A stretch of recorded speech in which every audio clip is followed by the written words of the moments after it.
네, 저는 오늘 이 시간에 개척하는 사람 이 말씀으로 함께 은혜를 나누고자 하겠습니다.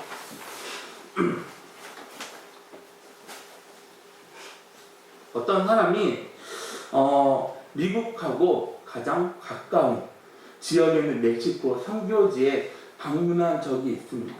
미국에 있는 샌디에이고에서 차를 타고 멕시코 국경을 넘어가면서 도로와 거리 모습이 미국하고 너무나도 달라서 놀랐다고 합니다. 눈으로 보기에 멕시코 땅하고 미국 땅은 전혀 다른 땅이 아닙니다. 멕시코 땅이 나쁘고 미국 땅이 좋은 땅이 아닙니다. 멕시코 땅은 광야, 미국 땅은 오아시스가 아닙니다. 미국 땅 역시 멕시코 땅처럼 풀이 자라는 땅입니다. 광야 같은 땅입니다. 하지만 미국은 이 광야 같은 땅을 잘 지켜왔습니다. 잘 개발해 나갔습니다. 그래서 지금은 누구나 살고 싶은 깨끗한 아름다운 도시를 만들었습니다. 그럼 우리나라 정신은 어떤 정신일까요? 홍익인간, 널리 인간으로 또 세계를 이롭다 한다, 이런 정신이 있습니다. 그럼 미국은 어떤 정신일까요? 프린티 어 스프릿, 개척하는 정신. 미국은 1620년에 영국 청교도들이 메이플라워를 타고 미국으로 이주하기 시작했습니다. 1787년에는 영국 식민지에서 독립하자마자 서부 개척 시대를 열었습니다. 미국인들은 본인들이 살아갈 땅을 개척을 해서 나아갔습니다. 그리고 그 정신으로 오늘 세계 최강대국으로 자리를 잡았습니다. 오늘 말씀으로 돌아가겠습니다. 가나안 정복 전쟁을 이끈 여호수아는 요셉 자손들한테 이런 말을 합니다. 여호수아 17장 18절입니다. 다 같이 함께 읽겠습니다. 다 같이 시작.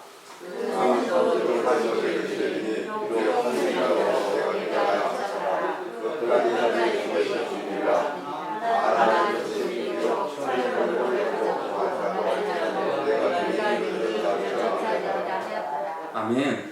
이 땅 사람들이 보기에 광야로 보이는 땅입니다. 그런데 누군가에는 이 땅은 기회의 땅이 되기도 합니다. 조건이 바뀌기도 합니다. 상황이 바뀌기도 합니다. 그런데 어떤 사람에게는 그 땅을 개척해 나아갑니다. 새로운 역사를 만들어 나아갑니다. 코로나로 인해 우리 삶은 한순간에 모든 것이 바뀌어버렸습니다. 그래서 코로나 후 시대를 이렇게 말합니다. 뉴 노멀. 코로나 후 새로운 세계 질서, 사회의 질서, 삶의 질서들이 만들어진다는 것입니다. 사람들이 두려움을 느끼는 이유 있습니다. 어려운 상황이 있습니다. 코로나 후 내 삶에 희망이 보이지 않습니다. 분명한 건 우리는 새로운 시대를 맞이해야 하는 것입니다. 그리고 우리는 새로운 시대 속에서 살아가야 합니다. 그런데 다른 사람들이 가본 곳에만 가는 사람들은 개척자가 될 수가 없습니다. 다른 사람들이 가보지 않는 곳에 가야 새로운 개척자가 될 수가 있는 것입니다. 새로운 곳으로 들어가는 사람이 시대를 이끌어가는 선두주자가 될 수가 있습니다.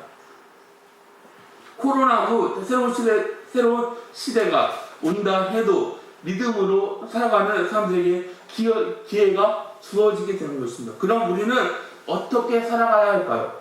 우리는 어떤 모습으로 살아가야 할까요? 담대하게 살아가야 합니다.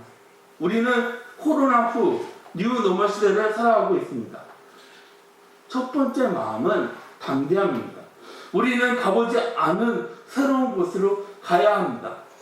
그동안 하지 않았던 새로운 걸 우리가 시도를 해야 하는 것입니다. 새로운 걸 하면 어때요? 두렵고 떨리는 마음이 우리에게 있습니다. 하지만 두려워도 떨려도 우리는 새로운 곳으로 나아가야 하는 것입니다. 새로운 걸 시도할 때 느껴지는 설렘이 있습니다. 그 말씀 6절입니다. 다 같이 6절을 함께 읽겠습니다. 다 같이 시작. 아마도 하늘아 너는 내가 그들의 조상에게 맹세하여 그들에게 맹세하여 한 땅을 아멘. 여호수아 1장 1절 말씀을 보면은 이렇게 시작합니다. 여호와의 종 모세가 죽은 후에 이스라엘 땅 사람들이 출애굽을 할 때 40년 일하는 시간을 광야에서 사람들을 훌륭하게 이끌었던 사람 여호와의 종 모세가 죽었습니다. 그리고 40년 동안 모세를 묵묵하게 도운 여호수아가 모세 다음으로 이스라엘을 이끌게 됐습니다. 이런 말은 있잖아요. 앞에 사람이 너무나도 잘하면은 뒤에 일하는 사람이 선임하고 비교될 수밖에 없습니다. 당연히 기가 좋습니다. 원래 잘하는 사람도 실력을 제대로 발휘할 수가 없습니다. 한국교회에서 한 시대를 위대하게 쓰임받은 훌륭한 목사님들이 있었습니다. 그런데 문제는 그 목사님들이 은퇴하고 후임으로 이끌어갈 목사님들의 부담은 말로 표현할 수가 없습니다. 그럼 부담에서 벗어날 방법은 없을까요? 방법이 있습니다. 그건 사람들이 다르다는 걸 인정하는 겁니다. 여러분, 국자로 밥을 지으려고 하면은 잘 지을 수 있을까요? 밥주걱으로 국을 저으라고 하면은 저을 수 있을까요? 아닙니다. 어렵습니다. 하나님은 우리를 불렀습니다. 하나님 뜻에 맞게 사용하려고 우리를 불렀습니다. 그럼 우리의 소명이 같을까요? 아니요. 다릅니다. 어떤 사람은 개척하는 사람이 있습니다. 어떤 사람은 부흥을 시키는 사람이 있습니다.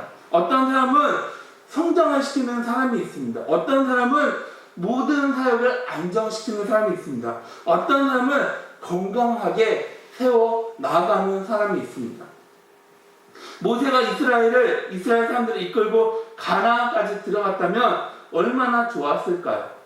하지만 하나님은 모세를 광야 40년 지도자로 불렀습니다. 여호수아는 가나안 정복 전쟁 지도자로 불렀습니다. 여러분, 살아가면서 나 자신을 다른 사람하고 비교하지 마시길 바랍니다. 하나님은 우리를 향한 부르심이 있습니다.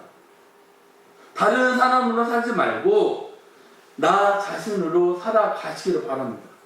왜 자꾸 나한테 맞지 않는 옷을 입히시고 있습니까? 왜 계속해서 다른 사람 흉내만 내다가 시간을 허비하고 있습니까? 하나님이 축복하는 여러분 인생을 망치지 마시기를 바랍니다. 하나님이 여러분에게 준 시간을 낭비하지 마시기를 바랍니다. 여러분, 우리가 언제 낙심합니까? 우리가 언제 절망에 빠집니까? 우리가 언제 힘이 빠집니까? 내가 다른 사람만큼 하지 못한다고 생각이 들 때 낙심하지 않나요? 그럴 때 우리한테 힘이 빠지지 않나요? 아닌가요? 그런데 여러분 그거 아신가요? 하나님은 나를 그렇게 사용하려고 부른 게 아니라는 것입니다. 나를 향한 하나님의 놀라운 계획이 있습니다. 하나님이 나를 부른 목적 분명하게 있습니다. 우리는 그거를 믿으면서 살아가야 하는 것입니다. 우리가 이런 사실을 믿으면서 살아갈 때 우리한테 있는 비교, 열등감, 불안감, 조급하면서 벗어날 수가 있습니다. 오늘 하나님이 여호수아한테 이런 말을 하십니다. 강하고 담대하라. 강하고 담대하라. 여러분, 주님 안에서 강해지시기를 바랍니다. 여러분, 믿음으로 담대하게 살아가시기를 바랍니다. 믿음으로 이 세상을 맞서시기를 바랍니다.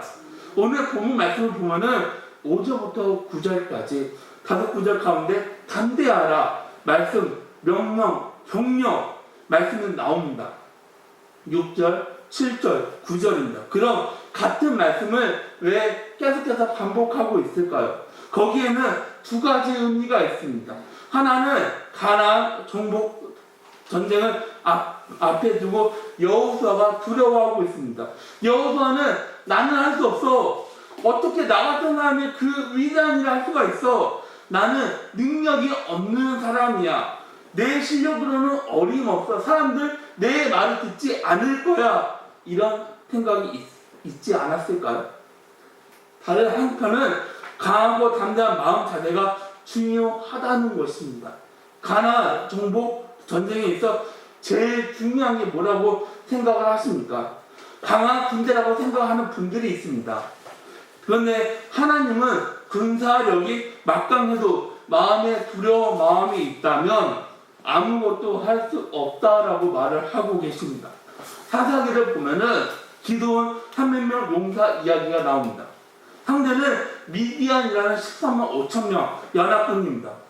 그런데 이스라엘은 어때요? 처음에는 3만 2천 명, 그 다음에 줄어들다가 마지막에는 300명의 용사가 남습니다. 하나님은 맨 처음 3만 2천 명이 모였을 때 그 인원이 많다라고 말을 하십니다. 그래서 줄여서 300명 용사가 남겠습니다. 우리는 이 전쟁에 대해서 너무나도 잘 알고 있습니다. 이 전쟁 기도원하고 300명 용사가 13만 5천 명 미디안 대군을 이긴 기적 역사입니다. 그럼 300명으로 이기는 게 어떻게 가능할까요?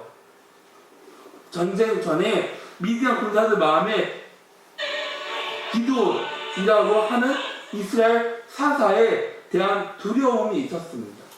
생각을 해볼까요? 예전에 기드온은 미디안 사람들을 두려워했습니다. 그래도 포도주 틀에 숨어 있는 겁쟁이였습니다. 여러분, 기드온은 약한 사람입니다. 하지만 미디안 군인들이 이상한 꿈을 꾸게 됩니다. 기드온이 이스라엘 군대 지도자라고 착각을 합니다. 그래서 미디안 사람들이 기드온을 두려워하기 시작합니다. 이 사람들은 300명 기드온 용사들한테 무참하게 뒷밟히는 오합지졸이 되어버렸습니다. 그 말씀이 6절입니다. 다시 한번 6절에 함께 읽겠습니다. 같이 시작. 강하고 간절하라 너는 내가 그들을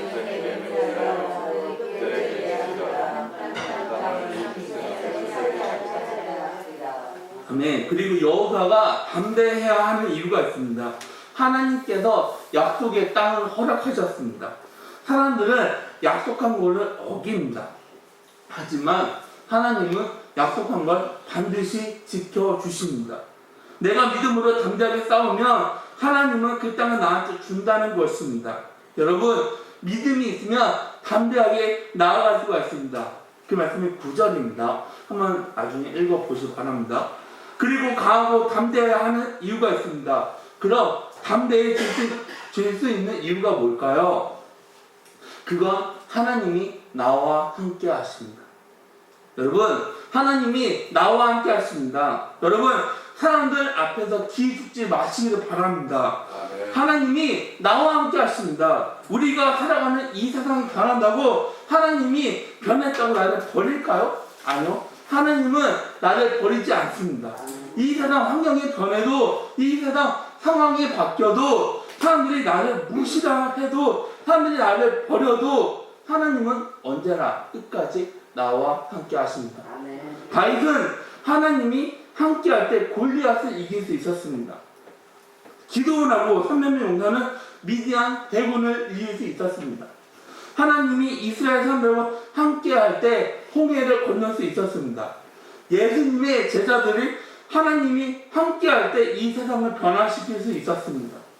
젊은 베르테르, 슬픔, 파스티르, 세계적인 명작을 남긴 독일 대표적인 지성 요한 볼프강 개체가 이런 말을 남겼습니다.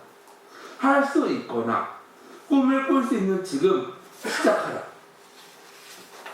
담대함에는 재능과 힘과 마술이 있다. 내가 실패할까봐, 내가 하지 못할까봐 두려워서 아무것도 하지 않으면 거기에는 어떤 능력, 재능이 함께 하지 않습니다. 뭐든지 담대함으로 시작할 때 재능이 더해지게 되는 것입니다. 능력이 더해지게 되는 것입니다. 여러분, 아직 나한테 일이 생기지 않았는데 먼저 두려워하지 마시기를 바랍니다.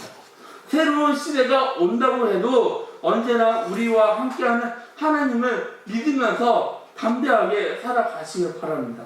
그 담대함, 여러분 인생에 새로운 역사가 기록될 줄 믿으시기를 주님의 이름으로 기원합니다. 다음으로 거룩해야 합니다. 새로운 환경이나 땅을 정복하기 위해서는 하나님이 나와 함께 한다는 믿음의 담대함이 우리한테 필요합니다. 뭐든지 두려워하지 않는 용기, 담대함이 있어도 부족합니다. 그 말씀, 8절 말씀을 다 같이 함께 읽겠습니다. 다 같이 시작.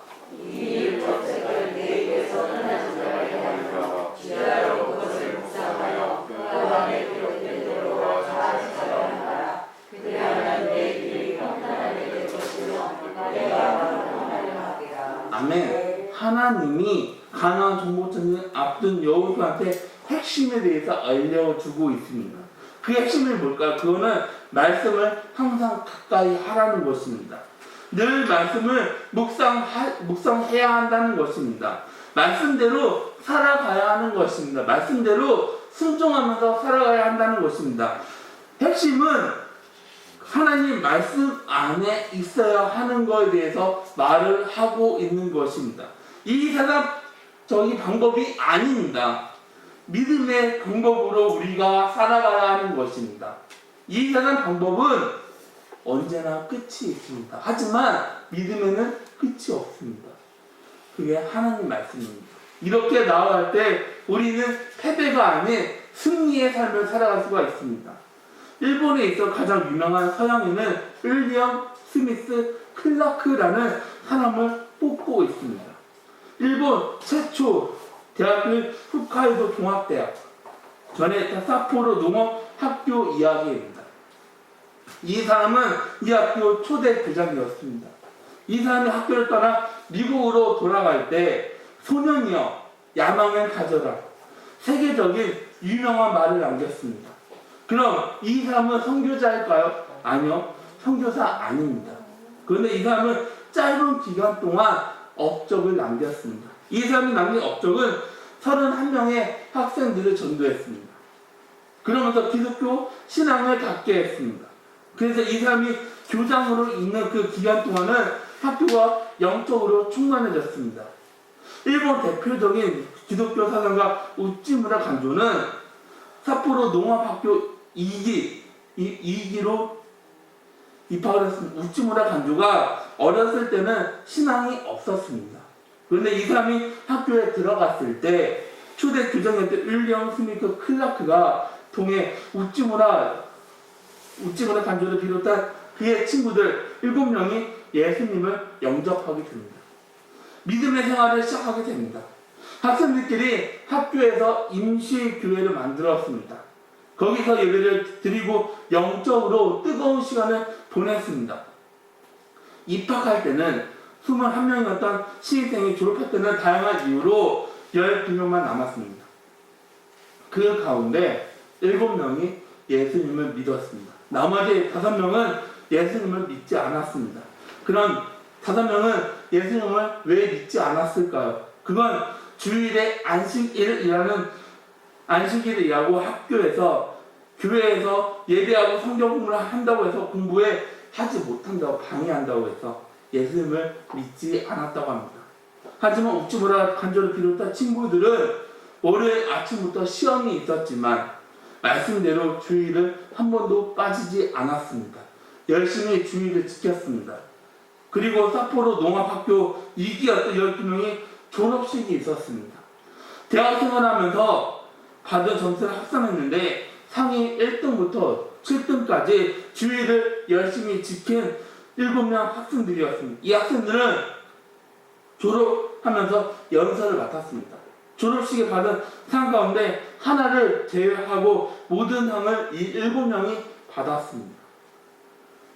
그러면서 우찌무라 간조는 이런 말을 했습니다. 하나님은 안식일을 가지고 있는 가치에 대해 말할 거 없습니다.